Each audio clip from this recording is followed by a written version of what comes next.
All right, so it's time for Rabash Web Bureau to talk about working with Drupal as a cooperative enterprise. We have Peter and Alvin from Rabash. Welcome. Thank you. Thank you, and thank you very much for having us here. So yeah, the name of our session is Working with Drupal as a Cooperative Enterprise. And we will share with you our experiences with running a company collectively.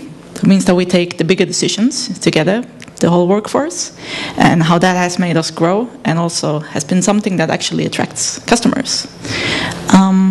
First I want to ask, does anyone know or think they know what a cooperative is? Raise your hand.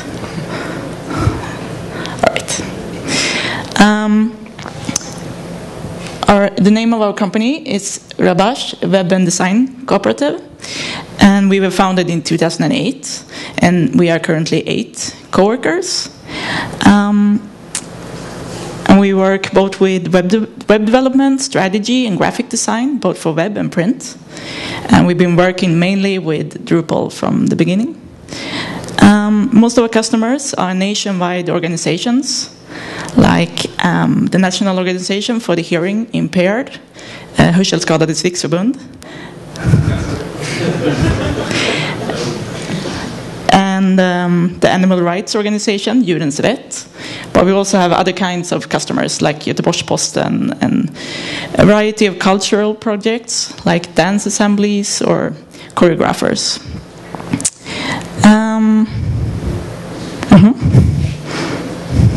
Yeah, should I go? Yeah. Is this... I'll just take yours. Thank you.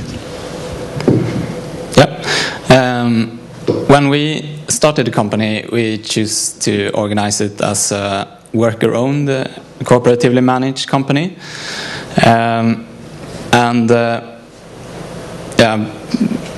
I'll try to give a brief introduction to what a co-op or a ekonomisk förening or cooperative in Swedish is. A co-op can work in many different ways, but the way we organize it is that all of our employees are also members of the company. So we all take part in the financial ups and downs, and all of our employees are involved in the running of the company. But for our customers, it's no real difference from another kind of company, and it's more of the differences are more internal. How we take decisions and actual ownership of the company.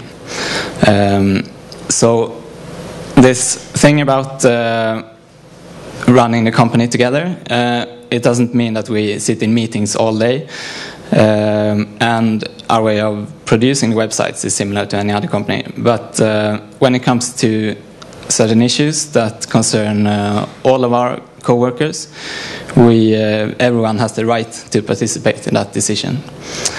And when it comes to democratic decision making, a co-op functions pretty much like a non-profit organization. We have an annual meeting where we elect a board that work with the day-to-day issues, and we also have working groups for specific tasks, and we have a person responsible for giving out day-to-day tasks. And once a month we have a member meeting where we can address bigger issues that concerns everyone. So this is how we work as a co-op. And another thing we wanted to be clear with from the start was that we wanted to specify our core values as a company. Both regarding our internal organization and structure, but also what kind of customers we wanted to work with and how we wanted to present ourselves. So our internal internal values are, for example, that we want an equal representation of men and women in the company, especially when it comes to tasks such as developers, where women are underrepresented generally. And this has succeeded quite well. We are now 3 female and 2 male developers, and in total 3 men and 5 women in the company. So we're happy about that. Another thing is that we choose not to take on jobs from companies that are involved in unethical activities, such as exploitation of workers, environmental destruction, the war industry, and this is something that we make quite clear in our external communication. So we see this as a way of actually attracting the customers that we want, and not really putting us in a position where we have to turn customers down. So Alwin will say some more things about this.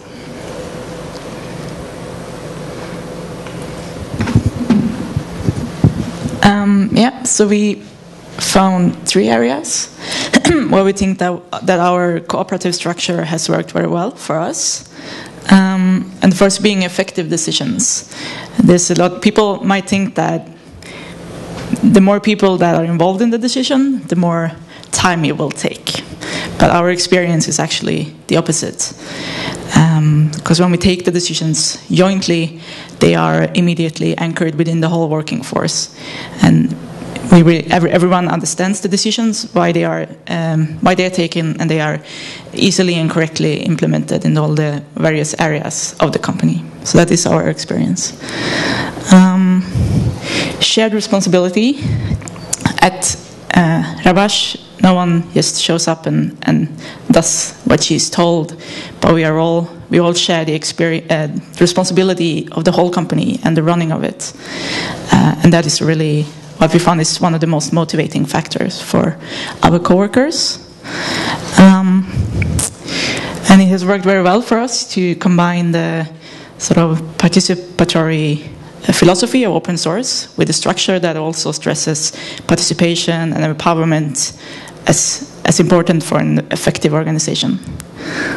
And the third area, transparency, because our structure, our decisions, the work that we do are transparent for all of us within the company. It's easy to see that how your specific task is related to what everyone else is doing and to the whole. And that is also really like a motivating factor for us.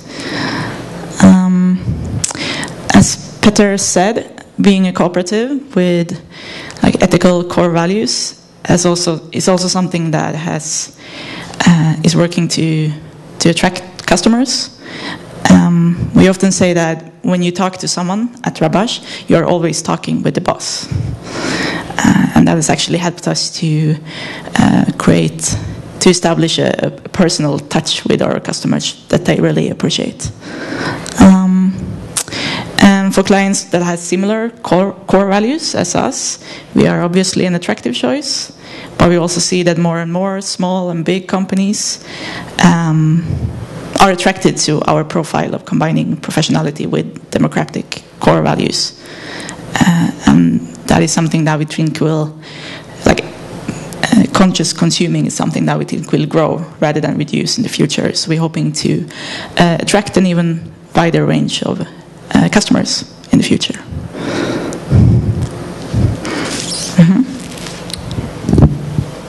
All right. We're just going to show a couple of websites that we've been working with recently in Drupal.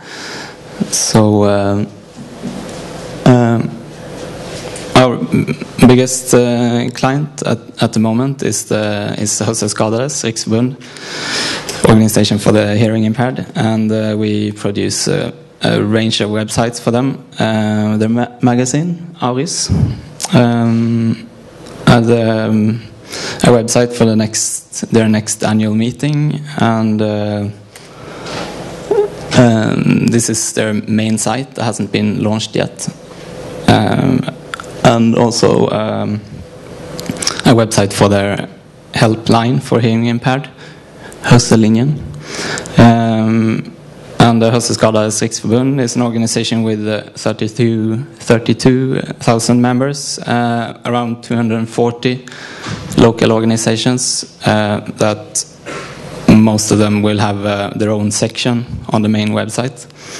So it is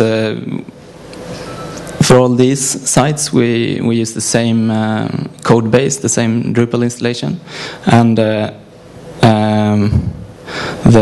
the Congress site and the Auris site,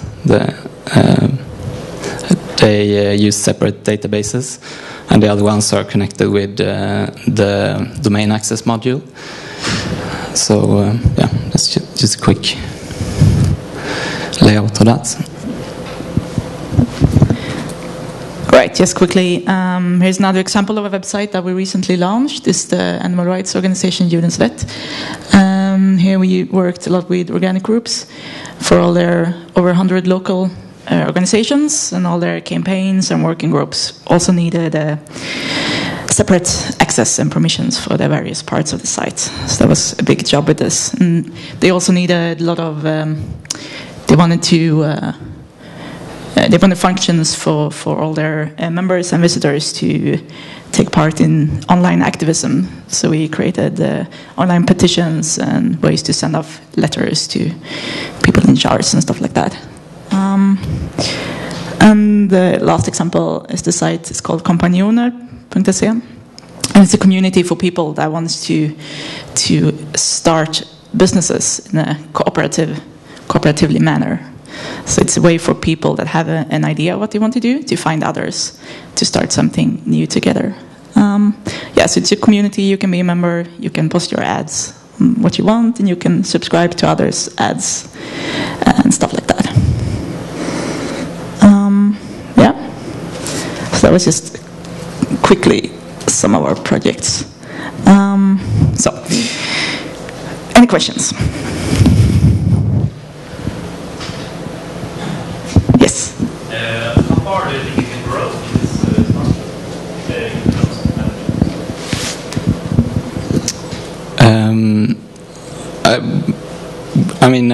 we could grow in different ways. As a co-op, there are co-ops like Konsum and Riksbyggen. They are huge, but if we want to continue to have everyone involved in decisions, like all the co-workers, we might just be a big company, or we might split into, like, have a federation or something. We're not there yet, so, but yeah. So you're an economical association like Kompanjoner.se. Yeah. How does that work if someone wants to get into that association and you don't represent it? How does that work legally? We decide who becomes a member. So. Or whatever. How do you solve that? Because I've been looking into like making a Kompanjoner.se, and it sounds like it's hard to keep people out that you don't want to be in. No, it's not. So our policy is that all our co-workers are members, but we have like a test period for when you have a temporary employment for 3 months before you get into the company, and during that time you're not a member. So it's not until you're fast anställd, you get employed, so you become a member. But you can define that in your statutes like the way you want it. You can have external members and a staff that's not members of the co-op, for example. Anything else? Yeah. Do you vote to make decisions? Sorry? Do you vote? How do you make decisions? They are quite... So far we managed to make all decisions by consensus. So that means that we do not vote, but we try to come up with a compromise when we do not agree. And so far it's been working. We can also, in our statutes, if we really, really cannot agree, we can make a vote of it in the end. But we try to do it by consensus. Yes.